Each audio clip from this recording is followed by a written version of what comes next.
ጤና ይስጥልን የፖድካስቱ ቤተሰቦች እንዴት ናችሁ? በያላችሁበት ሰላም እንድትሆኑ ምኞቴ ነው። የዚህ ሳምንት እንግዲህ ትልልቅ ጉዳዮች ላይ ትኩረት አድርገን ቆይታ እያደረግን ነው የምንገኘው።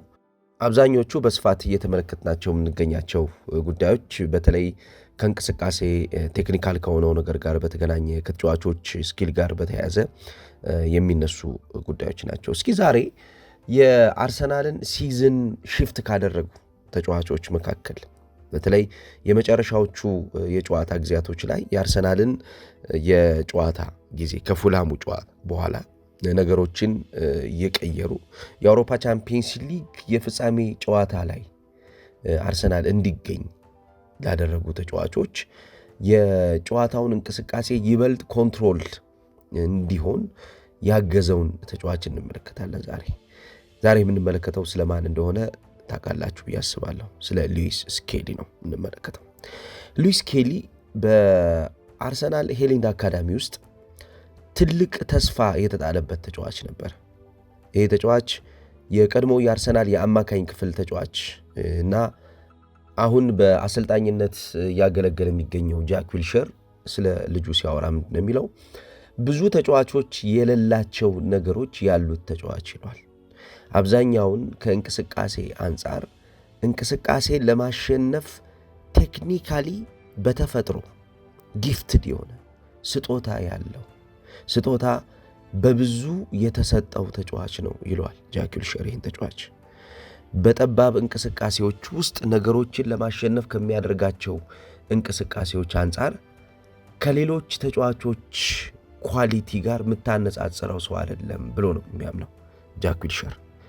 ስኬሊ በአሳለፍነው የውድድር ዓመት አብዛኛውን ጊዜያቶች ያሳለፈው የግራ ተከላካይ ሆኖ ነው። ይሄ እንግዲህ ቴክኒካሊ ልጁ ጊፍትድ ተጫዋች መሆኑ ጠቅሞታል እንጂ በሄሊንድ አካዳሚ የተመረቀበት ቦታ የአማካኝ ክፍል ቦታ ላይ ነው። ይህንን ጃክ ዊልሸርም ሆነ ታች ካሰለጠኑት ተጫዋቾች ውስጥ እንደነ ፔር መሪሳከር አይነት አሰልጣኞች ያውቁታል። ሚኬል አርቴታ ይህን ተጫዋች በዘንድሮ የውድድር ዓመት አለመጠቀሙ ዋጋ አስከፍሎታል። አምና ከተጠቀመው የተጫዋቹ የጨዋታ ቁጥር ብዛት ንጽጽር ስንመለከት ዘንድሮ የተጠቀመው ወደ 3% የሚጠጋውን ብቻ ነው። ይህን ተጫዋች በመቶኛ ዝቅተኛ ቁጥር ነው። በፉላሙ ጨዋታ ግን ነገሮች በሙሉ ተቀያየሩ። በሜዳ ውስጥ ከ66 የኳስ ቅብብሎች ውስጥ 64ቱ የተሳኩ የኳስ ቅብብሎች ነበሩ። ይሄ በብዙ ጨዋታዎች የአርሰናል ሚድፊልደሮች ለማድረግ ሲቸገሩበት የነበረው የአርሰናል የአማካኝ ክፍል ተጫዋቾች ከአማካኝ ወደ አጥቂ ከአማካኝ ወደ ተከላካይ መስመር በሚደረጉ ሽግግሮች ውስጥ ጨዋታዎችን የተሻለ ሕይወት ያለው ለማድረግ ጨዋታዎቹን የተሻለ ያደጉ ለማድረግ በሚያደርጓቸው እንቅስቃሴዎች ውስጥ ታፍነው ተመልክተናቸዋል። ይሄ የአርሰናልን የአማካኝ ክፍል የታመመ የአማካኝ ክፍል እንዲሆን አስገድዶት ነበር። ስለዚህ ይሄ የታመመው የአማካኝ ክፍል እንዴት ነው ሊታከም የሚችለው የሚለው ጥያቄ ነበር። የአማካኝ ክፍል እንቅስቃሴዎች ከተሰበሩ የቡድን የማጥቃትም ሆነ የመከላከል ሚዛን እቅዱን ያጣል። ስለዚህ የቡድን የመከላከልና የማጥቃት የሚዛን ማጣትን መልሶ መገንባት የሚችሉ ተጫዋቾች ያስፈልጋሉ ማለት ነው። በተለይ ሴንትራል ኢንቨርዥን በሚለው ሐሳብ ውስጥ ከተመለከትነው የፉልባክ ባህሪ ያላቸው የአማካኝ ክፍል ባህሪ ያላቸው እንደገና ደግሞ የዊንግ ባህሪ ሊኖራቸው የሚችሉ ተጫዋቾችን መጠቀም አማራጭ የሌለው ሐሳብ ነው የሚሆነው። በሴንትራል ኢንቨርዥን ውስጥ ወይም ደግሞ በአማካኝ ግልባጭ በምንለው ሐሳብ ውስጥ ተጫዋቾች ከሚያደርጉት ሐሳብ በተጨማሪ ሌላኛውን የነሱን የሜዳ ላይ እንቅስቃሴ ተግባራዊ ማድረግ ይኖርባቸዋል። ሉዊስ ስኬሊ ነው ኦንሪ የተናገረው ነገር ያ ነበር። ሲዝኑ በጀመረባቸው ጊዜያቶች በተለይም ደግሞ በመጀመሪያዎቹ 3 እና 4 ወራት አርሰናሎች የአማካኝ ክፍል ኮንጀሽን ወይም ደግሞ መተፋፈን የአማካኝ ክፍል ጤነኛ ሆኖ ያለመገኘትን የአማካኝ ክፍል እንቅስቃሴ ላይ የሚያጋጥመውን ችግር በተመለከተ ይህንን ችግር ልትፈቱ የምትችሉበት አንድ ነጥብ አለ፣ አንድ የተጫዋች ኳሊቲ አለ። ይሄን የተጫዋች ኳሊቲ ልንገራችሁ ብሎ ቴሪ ሄንሪ አንድ ፕሮግራም ሰርቶ ነበር። ይሄ ፕሮግራሙ የአማካኝ ክፍሉን መተፋፈን ሰብሮ ወደ ሁለተኛውና ወደ ሶስተኛው የሜዳ ክፍል አሊያም ደግሞ ወደ መጀመሪያው የጨዋታ እንቅስቃሴ የሚመለሰውን ተጫዋች በግልጽ የሚያሳይ ነበር። ተጫዋቹ ምን ማድረግ እንደሚችል፣ ተጫዋቹ ምን እያደረገ እንቅስቃሴዎችን ለቡድኑ መስጠት እንደሚችል፣ ያ እንቅስቃሴው ቡድኑ እንዴት እንደሚጠቅመው በግልጽ የሚያሳይ ነበር። ይሄንን ነው አርሰናሎች በውድድር ዓመቱ አጣውት የነበረው። የሴንትራል ኢንቨርዥን ሐሳብ በአርሰናል እጅጉን በጣም የሚፈለግ ነበር። በተለይ አርሰናል ትራንዚሽኑ ላይ በሌሎች ቡድኖች እይታ ከተመለከት ነው ይህ የሚቆም አይደለም፣ ወይም ደግሞ ስታቲክ ስትራክቸር ያለው ቡድን አይደለም። አርሰናል በተለይ ኢንቨርትድ ፉልባኮችን ይጠቀማል፣ ወይም ደግሞ ተገልባጭ የተከላካይ ወይም ደግሞ የአማካኝ ክፍል ተጫዋቾችን አብዝቶ ኦቨርሎድ በማድረግ በአማካኝ ክፍል በሚፈጠሩ የአታኪንግ ግራውንዶች ላይ ወይም ደግሞ የዲፌንሲቭ ግራውንዶች ላይ እነዚህ ተጫዋቾች አክቲቬት እንዲያደርጉ የሚፈልግ ነው። በቃ ንቁ እንዲሆኑ ይፈልጋል። ንቁ ካልሆኑ ጨዋታውን መቆጣጠር እንደማይችል ስለሚያውቀው ማለት ነው። ስለዚህ የአማካኝ ክፍሉን ለመቆጣጠር በሚያደርገው እንቅስቃሴ ውስጥ አርቴታ የሚያደርገው ነገር ምንድን ነው? የ4-3-3 የጨዋታ አቀራረብ ካለው የ4-3-3 የጨዋታ አቀራረቡ ምን ያደርጓል? የ3-2-5 የጨዋታ አቀራረብ ያደርጓል። ወይንም ደግሞ የ2-5-3 የጨዋታ አቀራረብ ያደርጓል። የ2-5-3 የጨዋታ አቀራረብ ለምሳሌ በፉላሙ ጨዋታ ወቅት የተመለከትነውን ማለት ነው።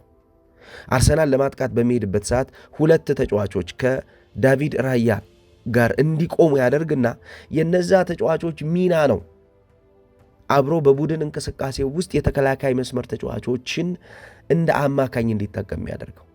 በጣም የሚገርመው የአማካኝ ክፍል ተጫዋቾች ሊሆኑ ይችላሉ፣ ወይንም ደግሞ የዊንግ አታክም ሊሆኑ ይችላሉ። ምክንያቱም በአርሰናል የማጥቃት እንቅስቃሴ ስትራክቸር ውስጥ የሚያጠቃው ተጫዋች የተወሰነለት ወይም ደግሞ የተፈቀደለት ተጫዋች ብቻ አይደለም። እንቅስቃሴው የፈቀደለት ተጫዋች ነው ሄዶ እንዲያጠቃ፣ ዶሚኔት እንዲያደርግ፣ አማካኙን እንዲቆጣጠር የሚያግዘው ማለት ነው። የትራዲሽናል ፉልባኮች አብዛኛውን ጊዜ የሚያደርጉት ነገር ምንድን ነው? በሚቆሙበት ቦታ ብቻ መገኘትን ነው የሚፈልጉት። እነዚህ በሚቆሙበት ቦታ ላይ መገኘታቸው አብዛኛውን ጊዜ ለተጋጣሚ አድቫንቴጅ ይሰጣል። ምክንያቱም ተጋጣሚ መጥቶ የሚፈልገውን ነገር ያደርጋል። ተጋጣሚ መጥቶ የሚፈልገውን ነገር አስቦ እንዲያደርግ ያግዙታል። ትራዲሽናል ያልሆኑ የተከላካይ መስመር ተጫዋቾች ግን አብዛኛውን ጊዜ የሚያደርጉት ነገር ምንድን ነው? አማካኙን ያግዛሉ። አሁን ትራዲሽናል ስላልሆነ ይሄ ተጫዋች ባህላዊ ስላልሆነ፣ ሉዊስ ኬሊ ባህላዊ አይደለም። በእንቅስቃሴ ከተመለከትነው የተሻለ ነገር መስጠት የሚችል ተጫዋች ነው።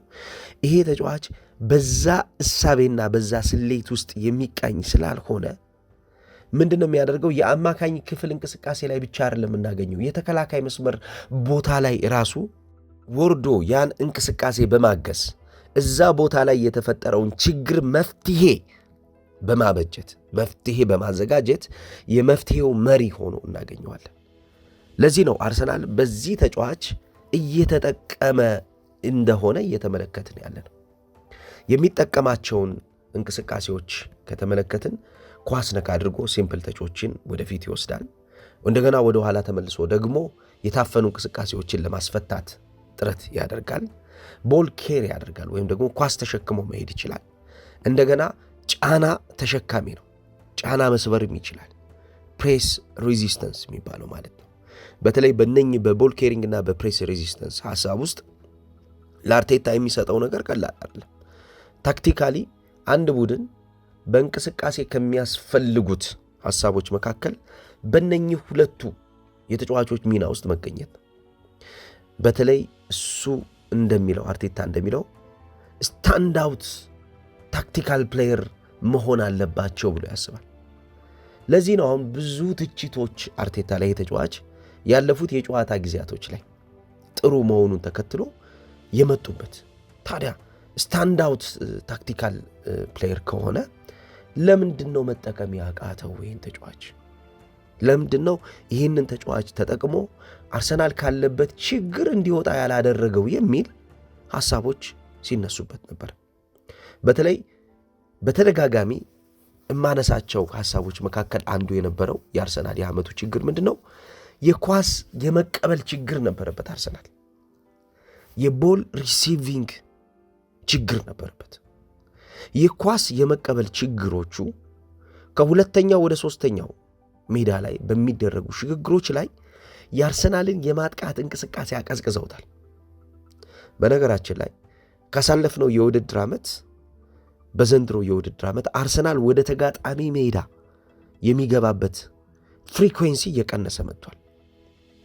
ባለፉት 3 ጨዋታዎች ግን ከተመለከትነው ሉዊስ ኬሊ በተሰለፈባቸው 2 ጨዋታዎች ከተመለከትን የአርሰናል የዘንድሮ የውድድር ዓመት ወደ ተጋጣሚ ሜዳ የሚገባበት ፍሪኩዌንሲው ግን አድጓል። በጣም የሚደንቅ ቁጥር ነው እየነገርኳቸው ያለሁት። ስኬሊ በተሰለፈበት ጨዋታ ወደ ተጋጣሚ ሜዳ የሚሄዱበት ፍሪኩዌንሲው 19.1 መቶኛ አድጓል። ይሄ በጣም ብዙ ቁጥር ነው። አንድ ተጫዋች የአንድ ቡድንን ስትራክቸር እንዴት ነው እንደዚህ ሊለውጠው የቻለው? እንዴት ነው የቡድን የማጥቃት እንቅስቃሴን ተሸክሞ ይሄ ኦኮፓይንግ the higher attacking space የሚለውን ተግባራዊ በማድረግ እንዴት ነው ወደዚህ ጥራት ሊመጣ የቻለው የሚለውን ጥያቄ ያስነሳል። ይሄ ኤክሴፕሽናል ነው ማለት ነው። ተጫዋቹ አብዛኛውን በፕሪሚየር ሊግ ውስጥ ሪከርድ የሚያደርጋቸው የጨዋታ ቁጥሮችን ከተመለከትን በብዙ የፕሪሚየር ሊግ ተጫዋቾች ዘንድ ሃፕን የማያደርጉ ናቸው። ለምሳሌ በዘንድሮ የውድድር ዓመት የዚህን ተጫዋች ስኪል ከተመለከትነው የኦፕታም ሆነ ሌሎች የጥናት የሚያደርጉ ጨዋታን በሚገባ ታክቲካሊ የሚተነትኑ ተቋማት ያስቀመጡትን አንድ አስገራሚ ቁጥር ልንገራችሁ። ቦል ኬሪንግ ዲስተንስ ከቨሬጅ በሚል ሐሳብ ኳስ ተሸክሞ ሜዳን በመሸፈን ኳስ ተሸክሞ ሽግግሮችን በመሸፈን በፕሪሚየር ሊጉ 12.9 ሜትር ይሄዳል ይሄ ተጫዋች። ይሄ አርቴታ በተጠቀመበት የተከላካይ መስመር ክፍል ቦታ ላይ ሪከርድ ነው። ባሳለፍነው የውድድር ዓመት አርቴታ ተጠቅሞበታል አብዛኛው። ስለዚህ ቦል ኬሪንግ ዲፌንደር ሆኖ ቦታዎችን ከቨር በማድረግ 12.9 ሜትሮችን ይሸፍናል። አማካኝ ክፍል ላይ ከኤሊት የአማካኝ ክፍል ተጫዋቾች በላይ ሜዳን የማካለል ስታት አለው የተጫዋች ከኤሊት የአማካኝ ክፍል ተጫዋቾች በላይ ማለት ነው። በተለይ በእንቅስቃሴ ኳስ ይዘው የሚቆዩ አማካኝ ክፍል ተጫዋቾች ትልቁ ኳሊቲ የሚባለው ምንድነው? ቡድኖች የሚያጋጥሟቸውን ችግሮችን ተቀብለው የቡድኖቻቸውን ችግሮች አሸንፈው መሄድ ይችላሉ። ኦንሪም የሚናገረው ነገር ያለው የአርሰናል የዘንድሮ ትልቁ ችግር ይላል ሄንሪ፣ ኳስ ተሸክሞ የሚቆይና ያንን ሺልድ አድርጎ ወደ ቀጣዩ የጨዋታ እንቅስቃሴ የሚወስድ ተጫዋች እጥረት አለ ይላል። ይህንን ወደ ቀጣዩ የጨዋታ እንቅስቃሴ የሚወስደውን እጥረት የሚቀርፈው ሰው ግን ሉዊስ ኬሊ ነው። ይህንን ለምን ሚኬል አርቴታ ዘግይቶ እንደተረዳው አልገባኝም። አዎ አንዳንዴ እንደዚህ አይነት የሚሸፈኑ እይታዎች ሊኖሩ ይችላሉ። ነገር ግን አርሰናል ካለበት ችግር አንጻር ዘንድሮ አርሰናል ፌስ ካደረገባቸው ጨዋታዎች ችግር አንጻር ይህንን ተጫዋች ለምን መጠቀም አልቻለም የሚል ጥያቄ አስነስቶብኛል ይላል። በእርግጥም ትክክል ነው። ለምሳሌ በማንቸስተር ዩናይትዱ ጨዋታ ያጋጠመውን ችግር፣ በኖቲንግሃም ፎረስቱ ጨዋታ ያጋጠመውን ችግር ማየት እንችላለን። በማንቸስተር ሲቲው ጨዋታ ያጋጠመውን ችግር ማየት እንችላለን። እነዚህ ሁሉ ችግሮች አብዛኛውን ከቡድን እንቅስቃሴው የአማካኝ ክፍል ሕይወት አልባ የጨዋታ ቀናቶች የመጡ ናቸው። የቡድን እንቅስቃሴው የአማካኝ ክፍል ሕይወት አልባ እንቅስቃሴዎች የአርሰናልን የማጥቃት የአርሰናልን ጌም ኮንትሮል የማድረግ ሁኔታ ቆርጠውበታል። እነዚህ መሰረታዊ ነገሮች መስተካከል በሚገባቸው ጊዜ አለማስተካከላቸው አርሰናሎች ራሳቸውን ችግር ውስጥ ከተዋቸው ነበር። ለምሳሌ በፈርስት ፌዝ ቢልድ አፕ ላይ ባሳለፍነው የውድድር ዓመት አርሰናል በጣም ትልቅ ጨዋታዎች ካልተቸገረባቸው፣ በተለይ ይሄ ሬሞንታዳ ይሆናል ብለው ብዙዎች የሪያል ማድሪድ ደጋፊዎች ሲናገሩለት የነበረው። ኢቭን ብዙ ተንታኞች የመልሱ ጨዋታ ሪያል ማድሪድ ያሸንፋል ብለው ከፍተኛ ግምት ሰጠውት የነበረው የቻምፒየንስ ሊጉ የሩብ ፍጻሜ ጨዋታ ላይ የዚህን ተጫዋች የሜዳ ላይ አፈጻጸም ብንመለከት እጅግ በጣም የሚደነቅ ነበር። በዛ ጨዋታ ይሄ ተጫዋች 93.5 የሚሆን የኳስ ቅብብል ስኬት ነበረው። ይሄ በጣም የሚገርም ቁጥር ነው። 93.5 ይሄ ቁጥር በእንቅስቃሴ ከተመለከት ነው እጅግ በጣም ኤሊት አማካኝ ካልሆነ በስተቀር እጅግ በጣም ኤሊት የተከላካይ መስመር ተጫዋች ካልሆነ በስተቀር የማይደረግ ነገር ነው። በፕሪሚየር ሊጉ 14 ጨዋታዎችን ባደረገበት ሰዓት 89% የሚጠጋ የፓስ ኮምፕሌሽን የነበረው ተጫዋች ነው። በአውሮፓ ቻምፒየንስ ሊግ 538 ደቂቃ ተጫውቷል። ባሳለፍነው የውድድር ዓመት 90% የሆነ የፓስ ኮምፕሌሽን የነበረው ተጫዋች ነው። በእንግሊዝ ብሔራዊ ቡድን ሲኒየር ስኳድ ዋናው ስኳድ ውስጥ 349 ደቂቃዎችን ሜዳ ላይ ቆይቷል። ይህ ተጫዋች የሚደንቃችሁ ነገር 95.2 የሚጠጋ የፓስ ኮምፕሌሽን ወይም ደግሞ የኳስ የማቀበል አፈጻጸም ልኬት ልንለው እንችላለን። ሙሉነት አለው ይህ ተጫዋች። ይህንን ባሳለፍነው የውድድር ዓመት ያደረገውን ስታት አይቶ ሚኬል አርቴታ ለምንድን ነው ይህን ተጫዋች ያልተጠቀመው ነው ይህን ሪም ጥያቄ። ለምን ዘገየ ነው። አሁን ችግሮች ሲመጡ፣ አሁን ፈተናዎች ሲመጡ ለምንድን ነው ይህን ተጫዋች ለመጠቀም የመረጠው ነው። ስለዚህ የእይታ ችግር አለ ማለት ነው፣ ወይም የዲሲሽን ችግር አለ ማለት ነው። ይህንን ማስተካከል የአንድ ቡድን ግንባታ ላይ የሚኖረው ሚና ቀላል አይሆንም።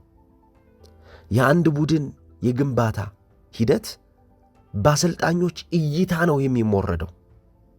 አሰልጣኞች ተጫዋቾቻቸውን በሚመለከቱበት መነጽር የሚሰሩትን ቡድን ያውቁታል። ተጫዋቾቻቸውን መመልከት በሚገባቸው መነጽር ካላዩ ግን የሚገነቡት ቡድን ሕይወት ያለው ቡድን አይሆንም። የሚፈርስ ቡድን ይሆናል። የተንሸራተተ ቡድን ይሆናል። ያ ደግሞ እንቅስቃሴውን እነሱ በሚፈልጉት ልክ እንዳያድግና የሚቸገር ቡድን ሆኖ ሜዳ ላይ እንዲቀር ይገደዳል። ሉዊስ ኬሊ ዘንድሮ አርሰናልን በዛ ሁኔታ ውስጥ ነበር መጥቀም የነበረበት። አሁን ላይ ያወራንለት የምንገኘው ይህንን ስኪል ከጥር እስከ መስከረም፣ ከጥር እስከ ሚያዝያ ግንቦት ድረስ ሚኬል አርቴታ ሁለተኛ ወይም ደግሞ ሶስተኛ አማራጩ ሳይሆን የመጀመሪያው አማራጩ አድርጎ መጠቀም ይችል ነበር። የሁለቱ የአማካኝ ክፍል ተጫዋቾች ሙቭመንት ይሄ ተጫዋች በሚኖርበት ሰዓት ዴክላን ራይስ ወደፊት በሚሄድበት ሰዓት ወይም ማርቲን ኦዴጋርድ ወደፊት በሚሄድበት እንቅስቃሴ ሰዓት የነኚህ ተጫዋቾች ሚናን ሕይወት ያለው እንዲሆን በማድረግ እጅግ ከፍተኛ የሆነ እገዛ አድርጎላቸዋል። ለምሳሌ ዴክላን ራይስ በአሳለፍነው ሳምንት በዌስትሃሙ ጨዋታ ይሄ ተጫዋች ቦታ በቀየረበትና ተጫዋቹ ቦታ ሳይቀየር በተጫወተበት እንቅስቃሴ ውስጥ የነበረው ሚና ከተመለከታችሁ ፕሮግሬሽኑ በ8% ቀንሶ ነበር። ተጫዋቹ ከዚህ ቦታ ተነቅሎ ወደ ተከላካይ መስመር ቦታ፣ እሱም ለነገሩ ተነቅሎ ወደ ተከላካይ መስመር ቦታ አምጥቶት ነበር አርቴታ። ነገር ግን መልሶታል እንደገና ሁለተኛው ግማሽ። ግን ሲመለስ አሁንም ዙቢሜንዲ ስለነበረ የዴክላን ራይስ ፕሮግሬሽን በነገርኳችሁ ቁጥር ቀንሷል። ፕሮግሬሽኑ በሁለት ደቂቃዎች ውስጥ አንዴ ወደፊት መሄድ የሚችል ስኪል ያለው ተጫዋች ነው ዴክላን ራይስ። በሁለት ደቂቃዎች ውስጥ መከላከሉን አስተካክሎ በሁለት ደቂቃዎች ውስጥ አንድ ሄደ ማለት እንግዲህ ቢያንስ ከ20-26 ጊዜ በላይ ወደ ተጋጣሚ ሜዳ ፔኔትሬት አድርጎ መግባት ይችላል። ይሄ ለአንድ የተከላካይ አማካኝ ቦታ ለሚገኝ ተጫዋች በጣም ብዙ ቁጥር ነው። ግን ይህን ብቻውን አያደርገው። ሊያደርገው የሚችለው ምንድን ነው? አብሮት የሚገኘው ተጫዋች ሞር የማጥቃት እንቅስቃሴውን የሚያግዘው ከሆነ፣ ሽግግሮቹ ህይወት ያላቸው እንዲሆኑ የሚያደርግ ከሆነ፣ እነዛ ሽግግሮቹ ደግሞ በተጠና መንገድ ሄደው ተጋጣሚን ችግር ውስጥ የሚከቱ ከሆነ ሊጠቀም ይችላል። ይህንን ሊያደርገው ይችላል። ስለዚህ በእንቅስቃሴ የተሻለውን ነገር ሊሰጥ ይችላል ማለት ነው። ሆኖም ግን ይሄ ነገር ከሌለውና የማይደረግለት ከሆነ ግን በምንለው አቅም በምንለው ልክ የማጥቃት ሆነ የመከላከል ባላንሱን ሰርቶ የተሻለ የቡድን እንቅስቃሴ ግን በሜዳ ላይ ሊያሳየን አይችልም። ያ እንቅስቃሴ ነው የተቆረጠበት። የአርሰናል የማጥቃት እንቅስቃሴ የሚባለው የአርሰናል በእንቅስቃሴ የተሻለ የሚባለውን ሂደት ያጣው ሉዊስ ስኬሊ ባልነበረባቸው ጨዋታዎች ሚኬል አርቴታ ውሳኔ ወስኖ መጠቀም ባቃተው ጨዋታዎች ላይ ነው። ስለዚህ በአውሮፓ ቻምፒየንስ ሊግ አሁን በኔ ባየሁት በተመለከትኩት ቁጥር የቻምፒየንስ ሊጉ አደገኛ ቡድን የሚሆነው አርሰናል ሉዊስ ስኬሊን መጠቀም ከቻለ ብቻ ነው።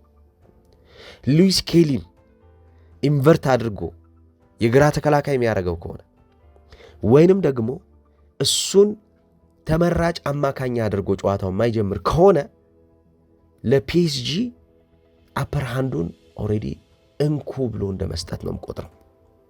ስለዚህ ይሄን ተጫዋች መጠቀም መቻል አለበት። በኦንሪ አናሊሲስ አንድ የተመቸኝ ነገር ምንድን ነው? ኦንሪ ያደረገው የእንቅስቃሴውን ለምሳሌ ኳስ ተቀብሎ በሚሄድበት ሰዓት ኳሱን የሚነጠቁ ተጫዋቾች ካሉ የቡድን ጓደኞቹ ካሉ የሚገርመው ነገር በስታቱ ከተመለከት ነው ከ10 ኳሶች 7 የሚጠጉትን ኳሶች መልሶ ሪከቨር ያደረገው እሱ ነው። በጣም የሚገርመው አሁን በዙቢሜንዲ ውስጥ የሌለው አንዱ ኳሊቲ ምንድን ነው? የቦል ኢንተርሴፕሽን አንቲሲፔሽን የለው። የኳስ ማቋረጥ ግመታ የሚባለው ማለት ነው። የኳስ ማቋረጥ ግመታ አማካኞች የተቃራኒ ቡድን አማካኞች ወደ ራስ የሜዳ ክፍል በሚመጡበት እንቅስቃሴ ማጥቃቱን ለመጀመር በሚሄዱባቸው የኳስ ሽግግሮች ውስጥ ተጋጣሚን የሚበልጡበት ሐሳብ ነው። ያን ተጋጣሚን የሚበልጡበትን ሐሳብ ለማቆም በሚደረገው ሂደት ውስጥ ምን መስራት ያስፈልጋል? የቦል ኢንተርሴፕሽን አንቲሲፔሽን ወይም ደግሞ የኳስ የማቋረጥ ግመታ ያልኳችሁን ስራ በሚገባ መከወን ይኖርባችኋል። ይህንን በአንድ ጨዋታ ውስጥ ይሄ ተጫዋች 10 እና ከዛ በላይ ጊዜ ያደርገዋል። ወይ ኳሱን ብሎክ ያደርገዋል ወይም ደግሞ የተጫዋቾችን ሙቭመንት ብሎክ ያደርጋል። ይሄ የአርሰናልን የአማካኝ ክፍል ምን ያደርገዋል? በመረጋጋት ውስጥ እንዲቆይና የአርሰናል የአማካኝ ክፍል ብልጫ የወሰደ የአማካኝ ክፍል ሆኖ በተጋጣሚዎች ኮንትሮል የማይደረግ የአማካኝ ክፍል ያደርገዋል። በተጋጣሚዎች ኮንትሮል የሚደረግበት ዋነኛው ምክንያት አንቲሲፔሽን ወይም ደግሞ ቀጣይ እንቅስቃሴ ግመታ ምንለውን ትክክል ባልሆነ መንገድ የሚፈጽሙ ተጫዋቾች አብዛኛውን ጊዜ ስላሉ። ስለዚህ አማካኝ ክፍል የጨዋታ እንቅስቃሴዎችን በተሻለ ማሳደግ ይጠበቅባቸዋል ማለት ነው። ይሄ መጠበቅ ግመታዎቹ ከተጫዋቾቹ የጌም አንደርስታንዲንግ ጌሙ የሚፈልገውን ነገር እነሱ ከሚያደርጉበት ዕውቀት ጋር ነው የሚገናኘው። ምን አይነት አረዳድ ነው ያላቸው፣ ምን አይነት እሳቤ ነው ያላቸው የሚለው አብሮ ተያይዞ የሚመጣ ይሆናል ማለት ነው። ሁሉን አቀፍ የሆነ የጨዋታ እንቅስቃሴ ለማድረግ በተለይም ደግሞ በዚህ ዘመን እንደምታውቁት ታክቲክ ኢቮሉሽን ውስጥ ነው ያለው። በቃ ነገሮች እየተለዋወጡ ነው የሚገኙት። ስለዚህ ነገሮች እየተለዋወጡ በሚገኙበት የእግር ኳስ ሐሳብ ውስጥ ምን ይፈልጋል ማለት ነው? አንድ ሚና ላይ ብቻ የሚጫወቱ ተጫዋቾች አይፈለጉም ማለት ነው። ተጫዋቾች አብዛኛውን ጊዜ የተለዋዋጭነት ባህሪ የሚመራቸው መሆን አለባቸው።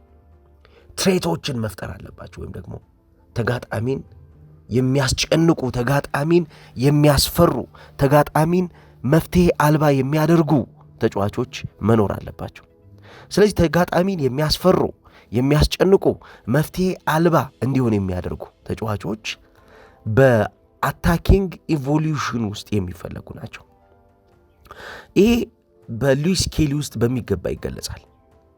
ኦንሪም ሲናገር በቡድን እንቅስቃሴ ውስጥ ኳሱን በሰውነቱ የሚሸፍንበት መንገድ ወደ መጨረሻው የሜዳ ክፍል የሚሄድበት እንደገና ደግሞ ተመልሶ ሪከቨር ዱዌል የሚሰራበት ቀጣይ እንቅስቃሴዎችን ኮንትሮል ለማድረግ ያለው መረዳቱ በቃ ነገሮችን ተረድቶ አድርጎ በተሻለ መንገድ ለመፈጸም የሚሄድበት ዕውቀቱ የሚደነቅ ነው ይላል።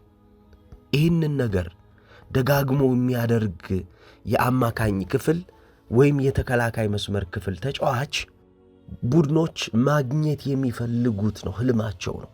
ስለዚህ ትክክለኛው የሆነው ሰው በአርሰናል ይሄ ተጫዋች ነው ይላል ኦንሪ። ያው ተጫዋቹን ማንቸስተር ዩናይትድን ለማስፈረም ጥያቄ አቅርቦ እንደነበረ የሚታወስ ነው። ከዚህ በኋላ አርሰናሎች ይህን ተጫዋች የመልቀቅ ፍላጎት ይኖራቸዋል የሚል እምነት የለኝም እኔ።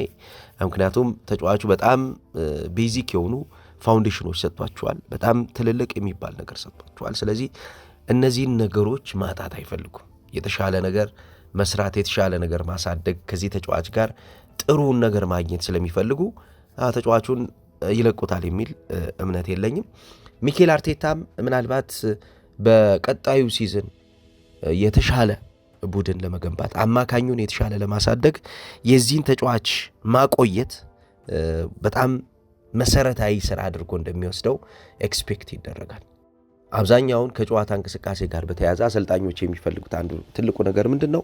መፍትሄ የሚሰጡ ተጫዋቾችን ደጋግሞ ማግኘት ነው። ስለዚህ እነዚህ መፍትሄ የሚሰጡ ተጫዋቾች በተፈጠሩ ቁጥር፣ መፍትሄ የሚሰጡ ተጫዋቾች በሜዳ እንቅስቃሴ ውስጥ ባሉ ቁጥር ጨዋታውን ለማሸነፍ ጨዋታውን ኮንትሮል ለማድረግ የሚኖራቸው እገዛ ይበልጥ እያደገ እየተሻሻለ ይመጣል ማለት ነው። እንግዲህ በሉዊስ ስኬሊ ዙሪያ የተመለከትኩት የተረዳሁትን ነገር ነው ወደ እናንተ ያደረስኩት። ሰፊ ሐሳቦች እንደወሰዳችሁ አምናለሁ። እናንተ እንዴት ሬት ታደርጉታላችሁ? ይህን ተጫዋች እስኪ ሐሳብ አስተያየት ስጡበት። ጥሩ ጊዜ ይሁንላችሁ።